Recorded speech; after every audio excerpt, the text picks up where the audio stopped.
प्रेमियों 16,108 विवाह। अब भगवान ने अपनी गृहस्थ लीला और उसकी कथा हम क्या सुनाएंगे, उसको तो आप लोग ज्यादा अच्छा जानते हैं। 16,108 सब पत्नियों से 10-10 संतान पैदा किए। कितना लंबा हो गया परिवार। और उसके लिए तो रजिस्टर बनाना पड़ेगा, तब गिनती होगी, कोई नहीं गिन पाएगा। लेकिन एक ध्यान भगवान ने विशेष रखा, रोज धर्म सभा, और धर्म सभा में धर्म का उपदेश।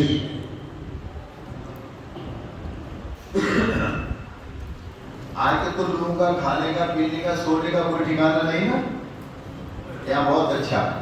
भगवान ने व्यवस्था रखी कि ब्रह्म मुहूर्त में कोई नहीं सोएगा।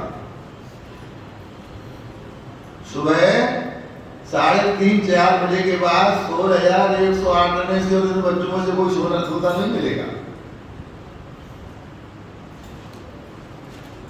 डेली एक मंत्र सुनाया करते थे और कहते थे, ब्राह्मणे मुहूर्ते या निद्रा सा पुण्यक्षय कारिणी। आप लोग सुनो, मानना नहीं मानना आपकी मर्जी है, भगवान की वाणी है। ब्राह्मे मुहूर्ते या निद्रा सा पुण्यक्षय कारिणी ताम कुर्वाणो दुजो मुहात पादकृच्छेण शुद्धति।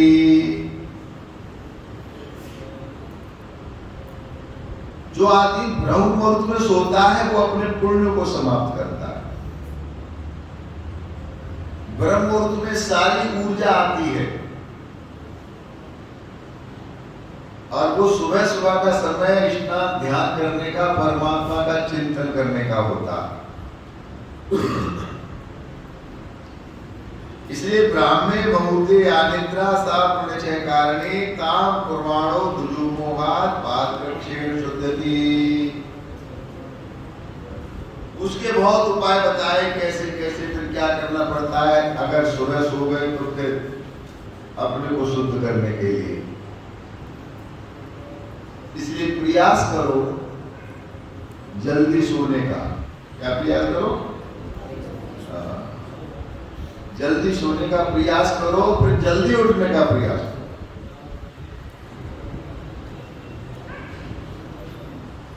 हम जिस राजनीति में है ना, वो राजनीति रात में होती है, दिन में नहीं होती। लेकिन इतना लंबा समय मेरा हो गया, मैं किसी से 10 बजे के बाद बात नहीं करता। और ये हमारे सब लोगों को पता है कि महाराज जी 10 बजे के बाद फोन नहीं उठाएंगे, तो लोग करेंगे भी नहीं। और कुछ चतुर लोगों को पता है महाराज जी 3 बजे उठ जाते हैं, 4 बजे फोन उठा लेंगे, तो कई लोग सुबह 4 बजे मिला लेते हैं। व्यक्ति जीवन को जैसा ढालना चाहे वैसा ढल जाता है। तो अच्छा डालो, खराब क्यों डालना? अच्छा करो, शास्त्र के अनुसार करो। इतना बड़ा परिवार होने के बाद 16,108 रानियां, 7 से 10-10 बच्चे, और उसके बाद ये अनुशासन, ब्राह्मे मुहूर्ते अनिद्रा सा पुण्यक्षय कारिणी। बोले कोई 4 बजे के बाद नहीं सोएगा। बड़ी बात है ना। और संयुक्त परिवार, कैसा परिवार? आजकल तो पता ही नहीं क्या स्थिति हो गई, लोगों की ऐसी बुद्धि खराब हो गई है। ये जान करके भी जहां सुमता संपत्ति नाना, जहां कुमरता विपद निधाना, उसके बाद भी आदमी की समझ में नहीं आता। भगवान का बहुत बड़ा परिवार।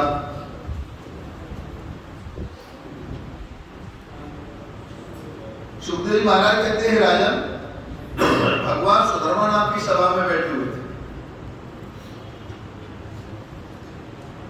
उद्धव जी भी बैठे हुए थे, बड़े बड़े मंत्री संतरी बैठे हुए थे। वीणा बजाते हुए, हनुमाते हुए श्रीमन्नारायण श्रीमन्नारायण कहते हुए देवशी नारद आ गए। सब ने उठ करके, भगवान ने उठ करके प्रणाम किया, आइए देवशी, आइए आइए। देवशी नारद को बैठने के लिए आसन दिया, बहुत स्वागत सत्कार किया देवशी नारद का। और काय मुनिराज, आप तो तीनों लोगों का भ्रमण करते रहते हैं, तीनों लोगों में कुशल है ना? भगवान पूछ रहे, जो तीन लोग का ठाकुर है वो तीन लोगों की खबर ले रहा है महात्मा से। आपका ये विशेष गुण है कि आपको मिलने से सबकी खबर मिल जाती है। देवनाथ हंसे का प्रभु, आप जाने जान हैं, सर्वज्ञ हैं, सर्वांतर्यामी हैं, घटघट की जानने वाले हैं, मुझसे पूछ रहे हैं, आपको नहीं पता?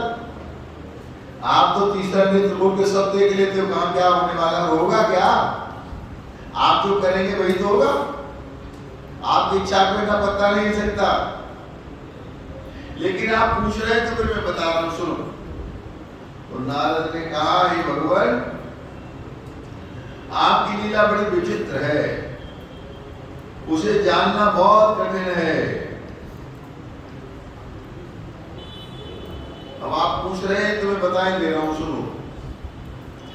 यक्षत त्वाम केंद्रेण राजसूयेन पांडव परापारेष्ठ्याकामो नभस्तद अनुमोदिता।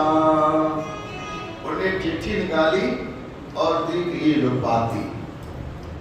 ये क्या है? बोले महाराज ये पाती धर्मराज युधिष्ठिर ने भेजी है और आपको निमंत्रण है, आपको बुलाया है इंद्रप्रस्थ।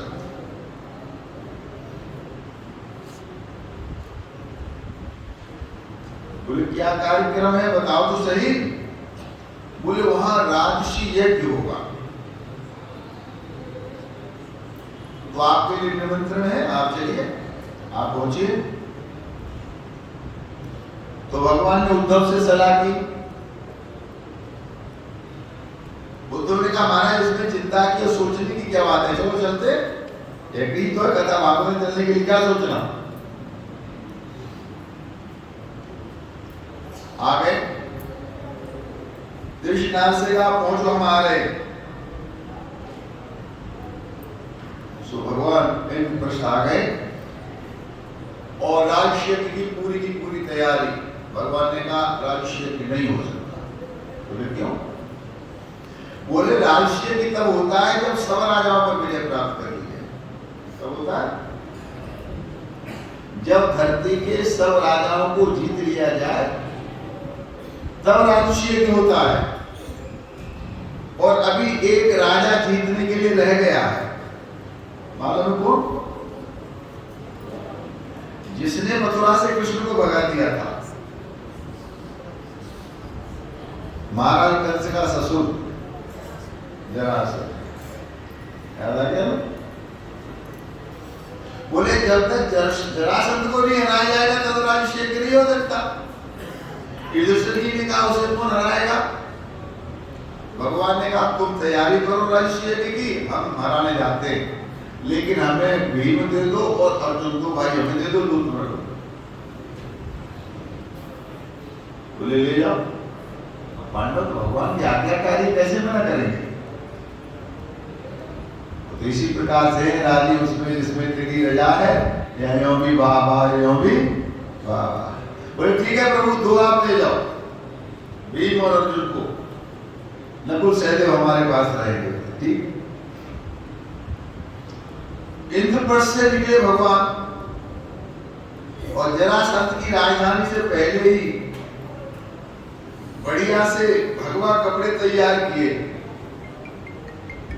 बहुत बढ़िया ब्राह्मणों के वस्त्र पहने, अच्छा सा जनेऊ, बढ़िया सा तिलक, बढ़िया से कपड़े, और ब्राह्मण बनकर के जरासंध की राजधानी में प्रवेश किया। इसने आप लोग सुन रहे हैं कि नहीं? वृंदावन बिहारी लाल की। भगवान ने ब्राह्मण बन के अर्जुन को ब्राह्मण बना लिया, खुद बन के गुरु और को बना लिए चेले। जरासंध की राजधानी में गए और राजधानी में जाकर के भिक्षाम देहि राजन, क्या कहा? तो जरासंध तो पूजा पाठ कर रहा था, मंत्री का महाराज महाराज 3 ब्राह्मण तेजस्वी ब्राह्मण हो तेज, ये कपड़े पहन के वैसे ही बाबा अच्छे लगने लगते हैं, और भगवानी कपड़े पहन ले तो मंत्री का महाराज बहुत तेज दिव्यमान 3 ब्राह्मण, ललाट चमक रहा है, तपस्या झलक रही है चेहरे से। जरासंध को लगा अच्छा आज तो मेरी तपस्या फलीभूत हो गई, तो उठ करके आया पूजा से, और 3 ब्राह्मणों से आओ देखा ना ताव देखा, बोले मांग लो, आंख बंद करके बोले मांग लो।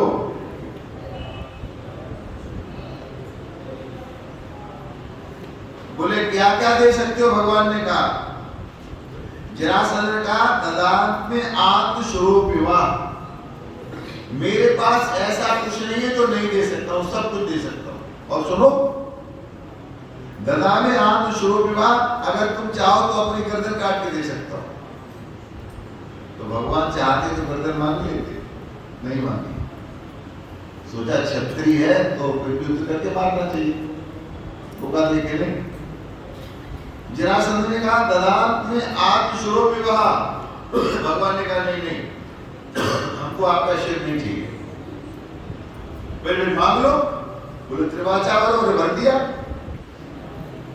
तो भगवान कृष्ण ने कहा युद्धम नो देहि राजेंद्र द्वंद्वसो यदि मन्यसे इत्तासरो वयं प्राप्ता राजन्याना अन्नकांक्षिणः। भगवान ने कहा ऐसे वैसे पंडित नहीं है, आप स्पेशल पंडित हैं। तो बोले क्या चाहिए, बोले युद्धम नो देहि राजेंद्र, आप हमसे युद्ध करो। क्या कहा, सोच जरासंध तो घबरा गया, बोले मैं तो ठगा गया, ये युद्ध करने वाले पंडित कहां से आ गए। तो जरासंध ने कहा युद्ध करेंगे, पहले परिचय दो अपना, तुम कौन हो। तो पहचाना नहीं, बोले बिल्कुल ही पहचाना नहीं। भगवान ने कहा असौ प्रकोदरा पार्थ तस्य भ्राता अर्जुनोयम अनयो मातुलो मां कृष्णम जानीते हुम। मैं तेरा जानी दुश्मन कृष्ण हूं जो मथुरा से भाग गया। अरे भगोड़े, जिसे एक बार गिरा देता उससे तो लड़ता ही नहीं। तूने खुद स्वीकार कर लिया, मथुरा से भगाया, तो तुम तो आउट, भगवान को आउट कर दिया, बिना लड़ाई आउट कर दिया उसे। बोले तेरे को तो मैंने मथुरा से भगा दिया था ना, नहीं लड़ूंगा। तो भगवान ने कहा फिर इस अर्जुन से लड़ लो। बोले इससे भी नहीं लड़ूंगा। बोले क्यों। अरे बोले ये तो 1 साल तक ब्रेंडला बन के नाचता रहा है, मैं मर्दों से लड़ता हूं, ऐसे लोगों से नहीं लड़ता। तो भगवान ने सोचा मुझसे भी मना कर दिया, अर्जुन से भी मना कर दिया, और इसने भीम से भी मना कर दिया, तो काम ही खराब हो जाएगा, जबरदस्ती मारना पड़ेगा फिर। तो भगवान ने कहा ऐसा करो भीम से लड़ लो। बोले हाँ इससे लड़ लो। क्या बोला, ये मोटा था ना, ये जो जरासंध कहते हैं बुढ़ापे को, इसे जरासंध कहते हैं, ये भगवान से नहीं लड़ता है, और एक गहरे बदन वाले से भी नहीं लड़ता है। ये किससे लड़ता है, बोलो ना, सावधान। ये जो है ये जरासंध, ये बुढ़ापा जो है ना, किन्हें परेशान करता है, मोटे वालों को। तो जरासंध कह दिया कृष्ण से भी नहीं लड़ूंगा, अर्जुन से भी नहीं लड़ूंगा, भीम से लड़ूंगा। भगवान ने कहा ठीक।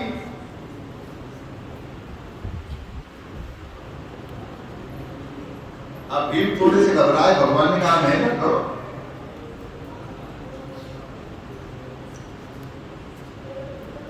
युद्ध हुआ दोनों का, युद्ध करते करते मल्लयुद्ध करते करते मल्लयुद्ध करते करते करते करते भीम की एक एक नस ढीली पड़ गई। 27वें दिन भीम ने कहा भगवान से, हे माधव, न सक्तो हम जरासंधम निर्जितुम युद्ध माधव। मैंने हार मान ली, मैं नहीं जीत पाऊंगा जरासंध को, अब मैं लड़ूंगा भी नहीं। मेरे शरीर का क्या हाल हुआ है मैं जानता हूं, आपको क्या पता। आप तो दोनों बैठे बैठे तमाशा देख रहे हो, आप दोनों को तो आउट कर दिया। अब मुझे मार मार के मेरी एक एक नस ढीली हो गई। न सक्तो हम जरासंधम निर्जितुम युद्ध माधव, ये माधव मैं नहीं जरासंध को जीत पाऊंगा। भगवान ने ऐसे हाथ फेरा शरीर पर, तरोताजा कर दिया, बल्लम जैसी लगा दी। बोले अब ठीक हो? बोले आप ठीक तो हूं, और लड़ूंगा नहीं। बोले लड़ो, एक दिन मेरे कहने छोड़ लड़ो, लेकिन एक ध्यान रखना, जब तुम लड़ने लगो तो लड़ना जरासंध से और देखना मेरी तरफ। क्या कहा? लड़ना जरासंध से, देखना मेरी तरफ। प्रेमियों, रहो, लड़ो, झगड़ो संसार में, पर अपनी दृष्टि कहाँ रखो? भगवान के पास। यथा दृष्टि तथा सृष्टि, जहाँ दृष्टि होगी वैसी ही सृष्टि होगी। ये जरासंध था ना, ये 2 टुकड़ों में पैदा हुआ था। कितने में? एक जरा नाम की राक्षसी ने इकट्ठा करके उसको जोड़ दिया तो इसका नाम पड़ गया जरा। और ये कितने टुकड़ों से जुड़ा हुआ है? वो जरासंध तो 2 टुकड़ों से बना था, और ये जरासंध 5 टुकड़ों से। आपको समझदार है, वेदांती हो, ब्रह्मज्ञानी हो, मानना पड़ेगा। वो जरासंध तो 2 टुकड़ों से बना था, वो तो जरा नाम की राक्षसी जोड़ा था, और ये माया ने जोड़ा 5 तत्वों से। चित जल पाप गगन समीरा पंचरथित अधम।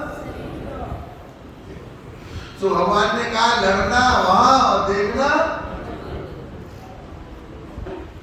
फिर लड़ा भीम जरासंध से, और भगवान एक वृक्ष के नीचे खड़े थे, एक डाली तोड़ी ऐसे, और गाय की टांगे चीर ऐसे और ऐसे फेंक दे। कुछ नहीं है इसमें, ये मरा हुआ है, अलग अलग कर दे। कुछ नहीं है इसमें, मेरे कारण सब शिव जैसा प्रतीत होता है। ये तो सब है, मैं हूं तो आंख देख रही है, मैं हूं तो कान सुन रहा है, मैं हूं तो हाथ हिल रहा है, मैं हूं तो वाणी बोल रही है। और अगर मैं न हूं तो मैं वही हूं जिसने बचपन को देखा, मैं वही हूं जिसने कुमारावस्था को देखा, मैं वही हूं जिसने जवानी के तुर्रे देखे, और मैं वही हूं जो बुढ़ापे का सयापा। बोलो ना, मैं तो वही हूं ना, बस साक्षी हूं। गतिर भरता प्रभु साक्षी। भगवान ने कहा था देख ऐसे कर फेंक दे। दर्शयामास पिटपम पाटन्य संगयः। भगवान ने दिखाया, बोला देख ऐसे किया, फेंक। जरासंध मारा गया। भगवान ने और अर्जुन ने कहा शाबाश शाबाश भीमाओ, छाती से लगा लिया, बहुत अच्छे बहुत अच्छे। अब जरासंध को मारने के बाद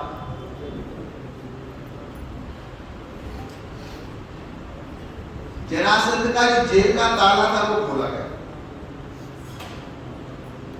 और इसके बेटे का नाम था सहदेव।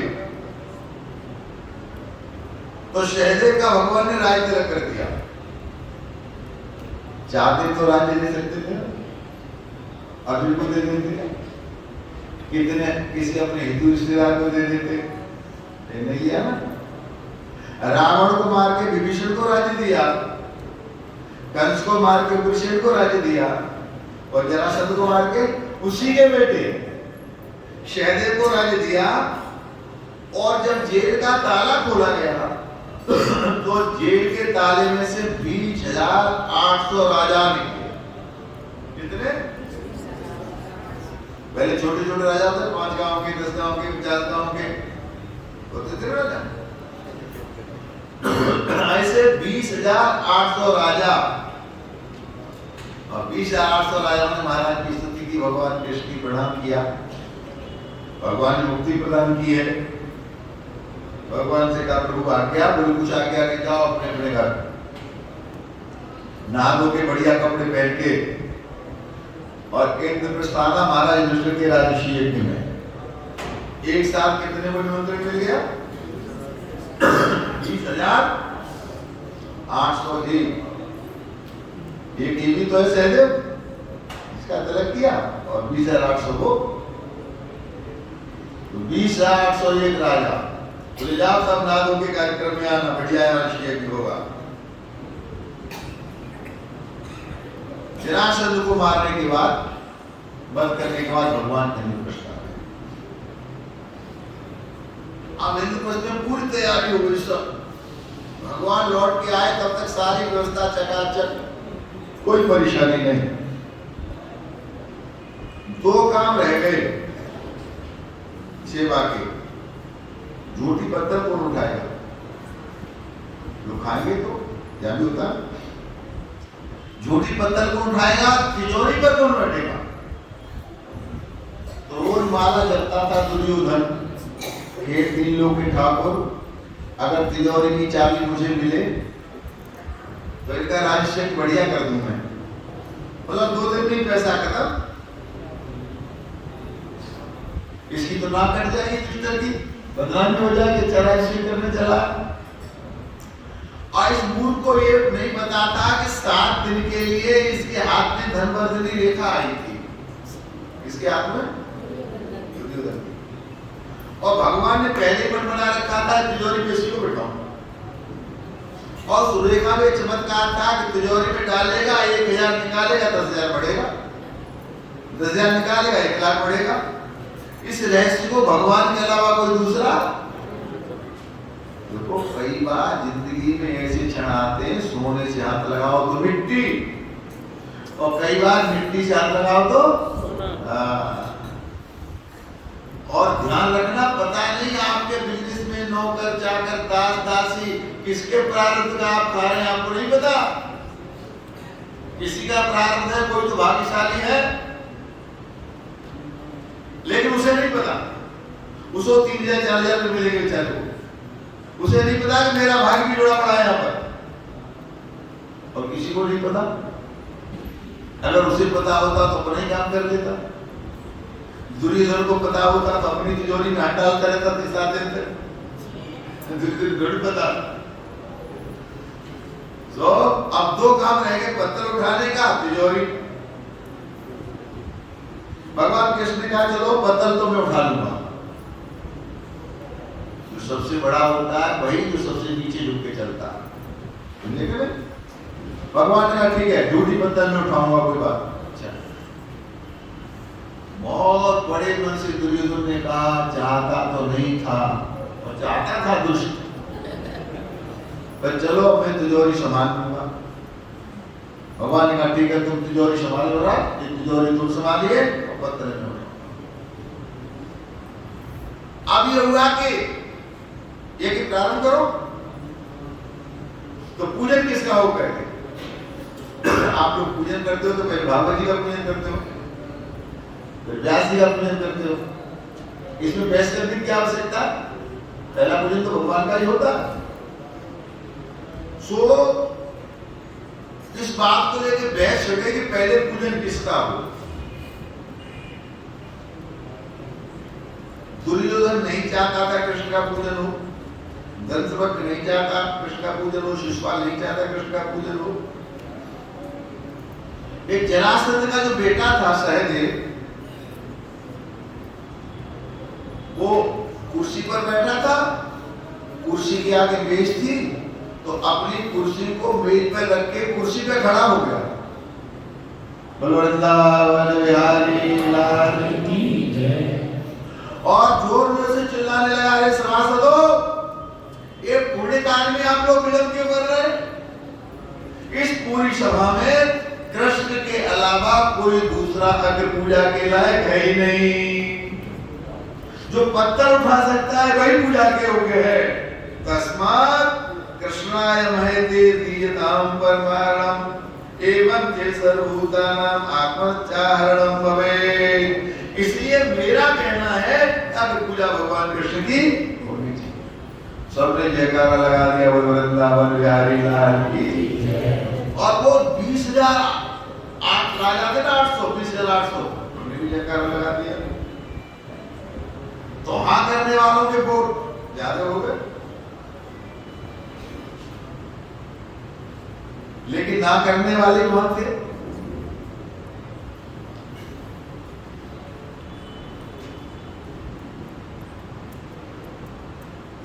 शिशुपाल भी मेज पे खड़ा हो गया, शिशुपाल।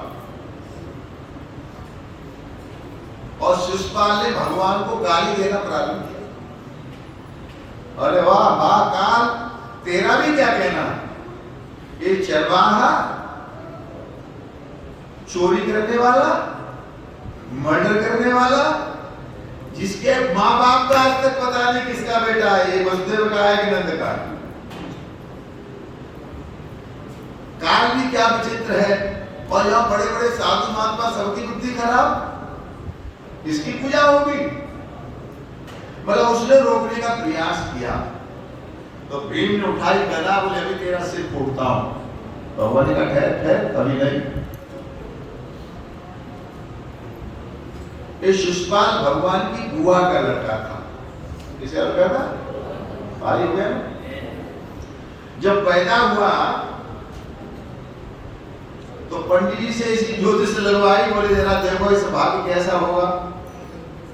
पंडित जी ने सब ज्योतिष लगाने के बाद कहा इसका काल बगल में बैठा है। क्या कहा? इसका काल? बोले कौन? बोले कृष्ण। ये किसका काल है, इसको मारेगा। तो बुआ ने कही पैर पकड़े, लाला तू मारेगा मेरे बेटा को? बोले ना बुआ, मैं नहीं मारूंगा। लेकिन कब तक नहीं मारूंगा? एक गलती, दो गलती, तीन गलती, चार गलती, पांच गलती। बोले अगर 10 गलती करे तो माफ कर। भगवान कृष्ण ने कहा बुआ 100 गलती तक माफ करूंगा, 100 तक। और 100 से ऊपर निकल गया पर नहीं माफ करूंगा। बोले तू मरना ही चाहेगा पर कभी। तो उसने तो गालियां देना शुरू किया। भीम से कहा भीम ठहरो, पूरा होने दो। जैसे ही 100 गाली पूरी हुई वैसे ही गोविंदाय नमो नमः ऐसे किया, शिशुपाल का अंत हो गया। और द्वारिकाधीश महाराज की जय। प्रयोग राशि है तो प्रारंभ हुआ। लोगों जब कथा हो, भागवत हो, करने बैठो तो कंजूसी से मत करना। शादी हो, ब्याह हो, ब्याह की कहावत है रोटी और बेटी ये नाम बनाते नाम बिगाड़ते। और कौन? रोटी और मराठी तो रोटी देखते हैं और लोग बेटी देखते हैं। तो बेटी भी ठीक होनी चाहिए लेकिन रोटी भी, खाना भी ठीक होना चाहिए ना। तो कथा भागवत कार्यक्रम हो तो कंजूसी से काम नहीं चलता। युधिष्ठिर जी महाराज ने खुला भंडारा, बोले कोई दरवाजे से भूखा नहीं जाएगा, किसी पर पर्ची पर्ची हो न हो। सदा व्रत खोल दिया, भला भंडारा शुरू हो गया। प्रभु प्रेमियों, एक और काम हुआ। पत्तल वाले, दोना वाले, फूल वाले, मिठाई वाले, घोड़ा वाले, घोड़ी वाले, बाजे वाले, वो अपनी अपनी पर्ची लेके आते थे। किसके पास? महाराज दुर्योधन के पास। त्रियोधी को कोई बैठे थे ना, बोले महाराज हमारी ये पर्ची पैसा दो। लिखा होता 2000, फटाक से 5000 ले जाओ। और ले जाने वाला को तो वाह कमाल हो गया, 2000 का 5000, बल्ले बल्ले। 5000 वाले को 10,000, 10,000 वाले को 20,000। मतलब शाम तक युधिष्ठिर जी महाराज का इंद्रप्रस्थ 4 दिशा में श्रेष्ठ कर गया। ऐसा यज्ञ देखा नहीं सुना। जिस आदमी का जो भी दोनों तीनों चौगुना मिल रहा है पैसा, ये भगवान इनके भंडारे भर के रखना। और सारी दुनिया आशीर्वाद दे रही है प्रभु इनके भंडारे भर के रखना। हमारा तो 1000 का 2000 तो बात कर रहा है, 10,000 की 20,000 लेके आया। मन सोची होती नहीं प्रभु सोची तत्काल। अब दुर्योधन सोचता रहे ना, स्वयं तो भगवान देते हानि लाभ जीवन मरण यश अपयश विद हार। दुर्योधन ने तो बिल्कुल बदनाम करने की कोशिश की, जनाजा निकालने की। ऐसा चमत्कार, ऐसा चमत्कार, ऐसा चमत्कार, दशों दिशाओं में युधिष्ठिर जी महाराज का नाम रोशन हो गया। बहुत बड़ा राजकीय, दोनों हाथ खोल करके दान, दुगुना दुगुना चौगुना। बहुत ठाठ से 7 दिन तक भागवत की कथा चली है कि चला। अब वो रेखा भी 7 दिन के लिए आई क्या? 7 दिन शाम को भगवान कृष्ण ने दुर्योधन से कहा, युवराज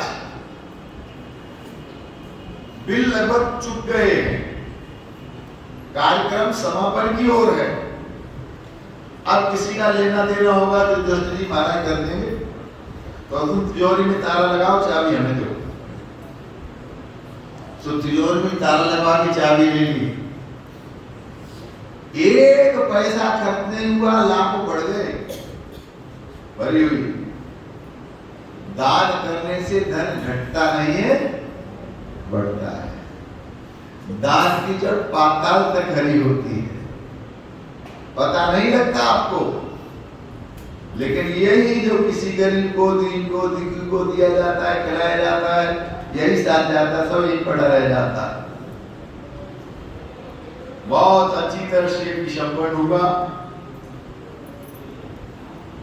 यज्ञ के बाद यज्ञांत स्नान होता है।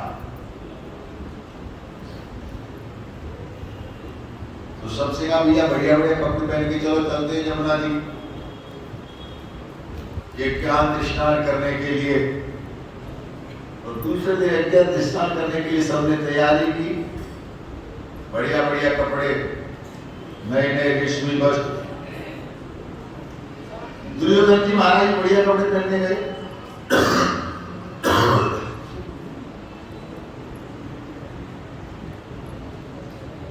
इंद्रप्रस्थ में पांडवों की एक जगह थी जहाँ जल था, वहां थल लगता था, जब थल था वहां जल लगता था। मां द्रौपदी पर शंका कर रही थी अट्टालिका में, और दुर्योधन आए, था तो थल, लगा जल, तो पजामा में छोड़ दिया।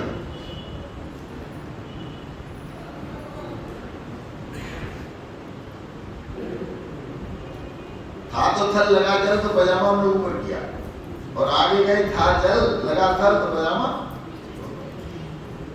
जैसे ही पैर रखा, धड़ाम से गिर पड़े, भीगे बेचारे। तो भाभी ने देखा, ये देवर लगे ना, तो भाभी ने देखा, हंस गई, और हंस करके भाभी ने कहा कि अंधों के अंधे ही होते हैं। क्या कहा? मजाक की। इतना मजाक करने का तो अधिकार भाभी को होता है देवर से, लेकिन ऐसी मजाक मत करो जो खराब लगेगा। तो द्रौपदी का अंधों के अंधे ही होते हैं, उसने गांठ बांध ली, बोले अच्छा। यहाँ से महाभारत की जड़ पड़ गई। तब किसी विद्वान ने कहा है, काऊ को हंसी नहीं, हंसी गले को मूल, और हासी त्रि भयो है पांडव कुल निर्मूल। उसी दिन दुर्योधन ने कसम खा ली, मैं बदला लूंगा इस अपमान का। काने से काना कहोगे तो काना जाएगा रूठ, और धीरे धीरे पूछो भैया तेरी कैसे गई है, पूरी कहानी बता देगा। और काने को काना कहोगे, लड़ने को तैयार, रिपोर्ट करा देगा थाने में, हथकड़ियां पड़ेगी, जेल जाना पड़ेगा। तो बात करने का तरीका अपना बढ़िया मीठा सा होना चाहिए। और गलती हो गई द्रौपदी से, निकालतों के अंदर ही होते हैं। यहाँ से कलह का बीज पड़ गया, यहाँ से महाभारत की तो बहुत बड़ा महाभारत। बोलो श्री वृंदावन बिहारी लाल की। रात की मुझे सुनाता हूँ। मेरे सिर पर रख दे कान्हा अपने दोनों ये हाथ, देना है जो दीजिए मेरा कान्हा, देना है जो दीजिए मेरा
तो दीजिए जन्म जन्म का साथ, देना है तो दीजिए जन्म जन्म का साथ। मेरे सर पे रखने का नाम, मेरे सर पे रखने का नाम, अपने दोनों ये हाथ, देना है तो दीजिए जन्म जन्म का साथ, देना है तो दीजिए जन्म जन्म का साथ।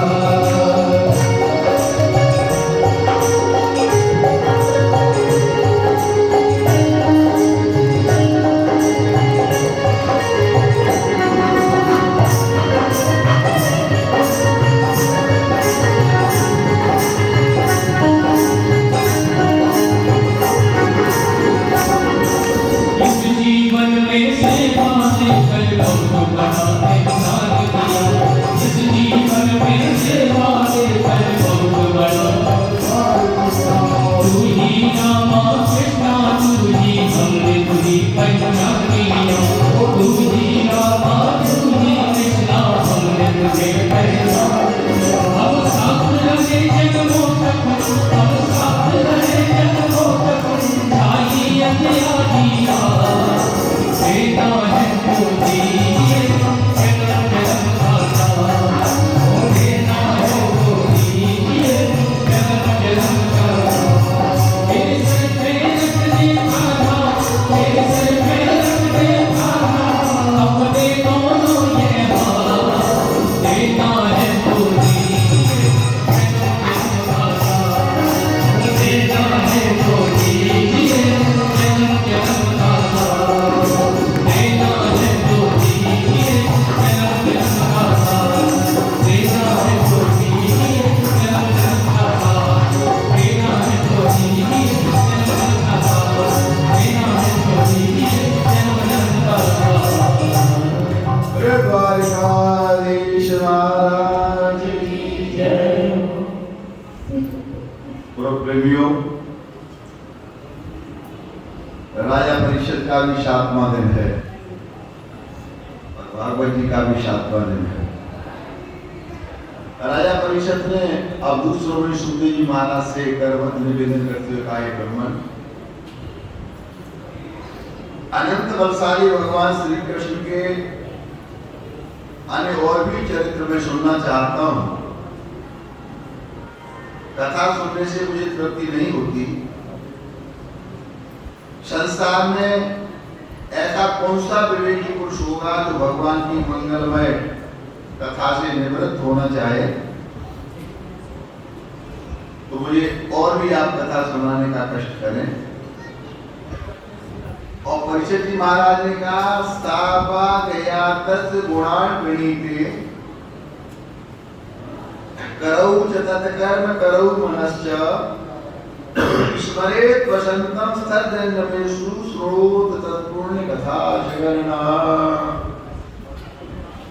ये परिषद जी महाराज कह रहे प्रेमियों कि वाणी वही है जो भगवान के गुणों का अनुवाद करे, और हाथ वही सार्थक है जो भगवान की सेवा में लगे, और मन वही है जो स्थावर जंगम चराचर जगत में जहां भी नजर जाए सब जगह परमात्मा का दर्शन करे, चिंतन करे। कान वही सबल है जो भगवान की पूरी कथा को श्रवण करे।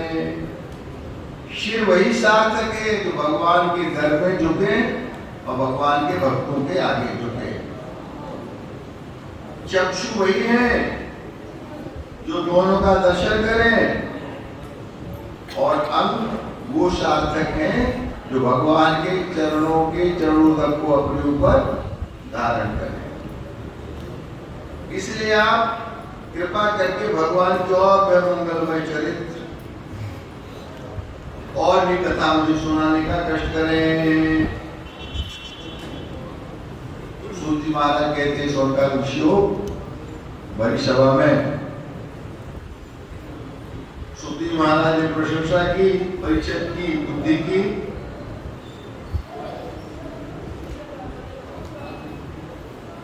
और कहने लगे राजन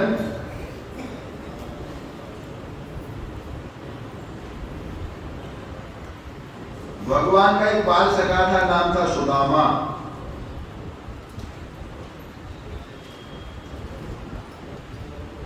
आपको कल बताया था, उज्जैनी संदीपनी आश्रम में पढ़ने गए तो इसे गलती हो गई, चुरा के चना चबा लिया। तो गुरु जी ने कहा, गुरु से कपट मित्र चोरी याहो निर्धन याहो। तो कन्हैया से कहा, भैया कोड़ी तो मत होने देना, अगर निर्धन हो जाऊंगा तो भीख मांग के खा लूंगा। ये बहुत गरीब हो गए, लेकिन बहुत संतोषी ब्राह्मण, इतने संतोषी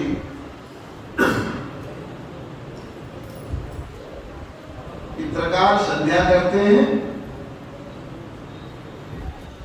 और अपनी ब्राह्मणी सुशीला पत्नी है उसको भगवान की कथा सुनाते हैं। तो वक्ता है और श्रोता कौन है? भगवान की कथा में इतना अनुराग है कि जैसे ही समय मिला वैसे भगवान की कथा। सुखदेव महाराज कहते हैं, राजन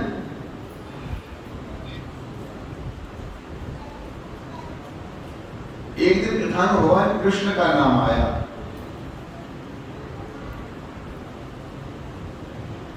तो जैसे कृष्ण का नाम आया तो सुदामा जी की आंखों में थोड़े से आंसू आ गए। माता होशियार तो होती है। सुशीला ने पूछ लिया, क्या हुआ? कथा सुनाते सुनाते आपको क्या हो गया? बोले नहीं नहीं कुछ नहीं। बोले नहीं, बताना पड़ेगा। तो कहो सुदामा एक दिन ये कृष्ण हमारे मित्र, हे देवी जिनका ये नाम आया है ये तो हमारे मित्र है। बोले तुम्हारे मित्र? कहाँ द्वारकाधीश? सुशीला ने कहा राजा भोज, कहा कमू देवी, कहा पंडित जी आप, और कहा द्वारकाधीश महाराज? समझ में नहीं आया। लेकिन पंडित जी बड़े समझदार तो नहीं नहीं कहो सुदामा एक दिन अरे कृष्ण हमारे मित्र, ये तो हमारे मित्र हैं। तो पत्नी ने पूछा कैसे मित्र हैं? तो फिर वो सुदामा जी ने पूरी कहानी संदीपनी आश्रम की, उज्जैनी की सारी कहानी सुना डाली। जब सारी कहानी सुनाई तो सुशीला बोली, फिर ऐसा करो, आप सुबह से शाम तक लोगों के दरवाजे पर भिक्षा मांगने जाते, माँ भिक्षाम देही, माँ भिक्षाम देही, माँ भिक्षाम देही। मेरे कहने से वो द्वारकाधीश क्या चले जाओ?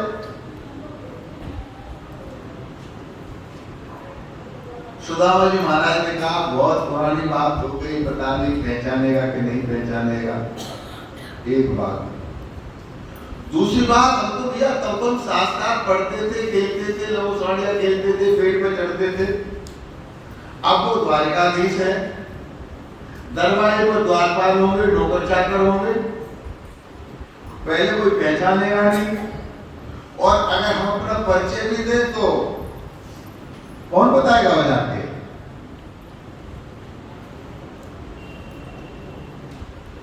लेकिन जिस दिन से पता चला सुशीला को,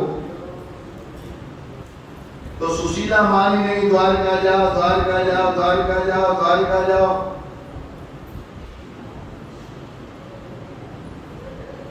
पंडित जी का देखो, द्वारका तो हम चले जाएं, हमारे पास तो थोड़ा चिवड़ा भी नहीं है। किसी बड़े आदमी के पास जाओ तो कम से कम फल कुछ तो लेके जाओ, तो कुछ तो होता बात में। बोले कोई इंतजाम मैं कर देती हूँ। यह सुन के तब ब्राह्मणी गई पड़ोस में पास, पाव से चावल लिए आई सत हुलास। तो सुशीला किसी के दरवाजे पर गई, बोले दीदी, बोले हाँ, बोले हमारे पति जा रहे हैं द्वारकाधीश के पास, तो दे दो थोड़ा सा। एक पाव चौड़ा लेकर के दिया किलोनाथ। अब पंडित जी का ठीक है मैं चलता हूँ। तो भगवान का स्मरण करके मंगलाचरण करके आराम से पंडित जी वहां से चले, द्वारका जा रहे, लेकिन मन संशय की स्थिति में है। तो पग कहीं के कहीं पड़ते हैं, पता नहीं पहचानेंगे नहीं पहचानेंगे, जानेंगे नहीं जानेंगे, चला नहीं जा रहा। और जब मन ठीक न हो तो काम कोई ठीक होता नहीं। मन ठीक हो तो आदमी का काम मन में लगता, मन ठीक हो तो मन काम में लगता है, मन ठीक नहीं तो काम में मन नहीं लगता।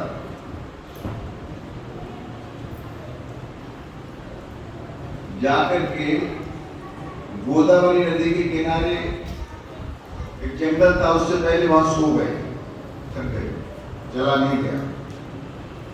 और भगवान को पता चल गया कि बिल्कुल हमारा भक्त हमारे पास आ रहा है, तो योग माया से कहा ऐसा करो उठाओ को, और फिर द्वारका के पास गोदावरी का किनारे पे लाके जुटा गया। तो योग माया ने भगवान के आदेश का पालन किया, सोते हुए सुदामा को अबियावान जंगल से उठा करके और गोदावरी के किनारे जहाँ द्वारकाधीश पुरुष में लाके सुला दिया। सुबह उठे, पहले तो अपनी धोती धोई, सुखाई, नहाए धोए, पूजा पाठ किया, चंदन वंदन घिसके लगाया, फिर धोती को पहना, और एक ही धोती थी, चारों के बाद में पट्टी पुरानी सी, द्वारका में प्रवेश किया।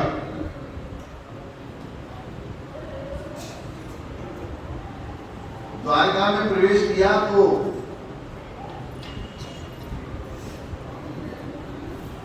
द्वारपाल ने कहा भैया कृष्ण का यही दरवाजा है क्या? द्वारपाल तो बहुत नाराज हो गए, ऐसे नहीं बोला जाता, ये महाराज आदिराज द्वारकाधीश महाराज का दरबार है, अगर ऐसे बोलोगे तो कोई पुलिस वाला तुमको पकड़ लेगा। बोले नहीं,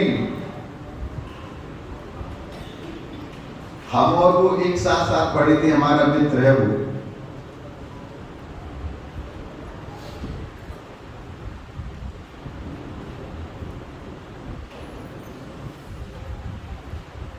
तो किसी दयावान द्वारपाल को लगा कि नहीं, वास्तव में तो ये लगता है बचपन के सखा है और सीधा साधा ब्राह्मण है, तो चलो उनकी खबर पहुंचाते हैं भगवान के पास तक। तो राघव जी खबर पहुंचा भगवान के पास। देखो देखो ये गरीबी, ये गरीबी कहा,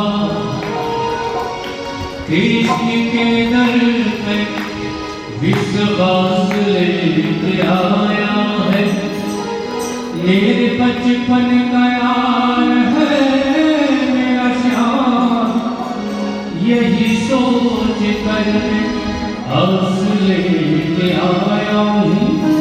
अरे घर पालो कन्हैया से कह दो, अरे घर पालो कन्हैया से कह दो, इधर में सुदामा कहीं का प्यार है, इधर में सुदामा कहीं का प्यार है। भटकते भटकते न जाने कहाँ से, भटकते भटकते न जाने कहाँ से, तुम्हारे महल से कहीं का प्यार है, तुम्हारे महल से कहीं का प्यार है।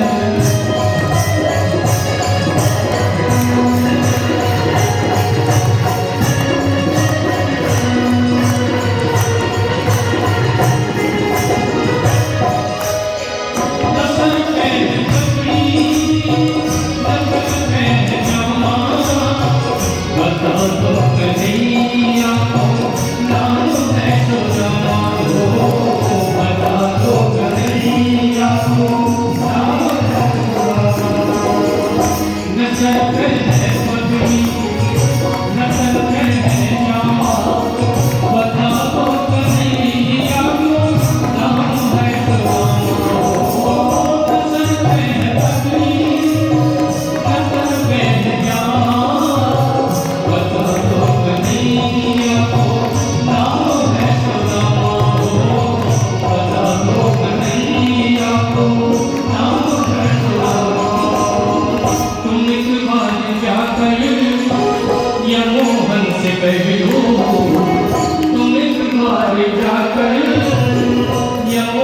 से कहो ये मिलते सखावत नसीबा गया है, ये मिलते सखावत नसीबा गया है।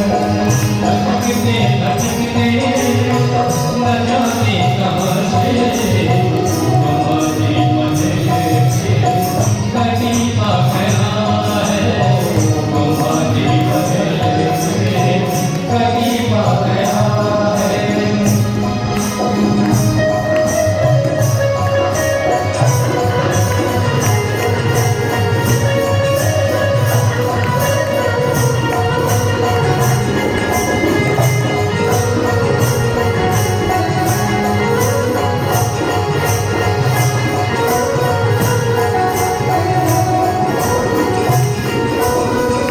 सुनते ही दौड़े चले आए मोहन, लगाया गले से सुना मोहन हो, लगाया गले से सुना मोहन हो। सुनते ही दौड़े चले आए मोहन, लगाया गले से सुना मोहन हो। सुनते ही दौड़े चले आए मोहन, लगाया गले से सुना मोहन हो, लगाया गले से सुना मोहन। हुआ रुक्मणी को बहुत ही अचंभा, हुआ रुक्मणी को बहुत ही अचंभा, ये महिमान के साथ अजीबा गया है, ये महिमान के साथ अजीबा गया है। भटकते भटकते न जाने कहाँ से तुम्हारी मंजिल के करीबा गया है, तुम्हारी मंजिल के करीबा गया है।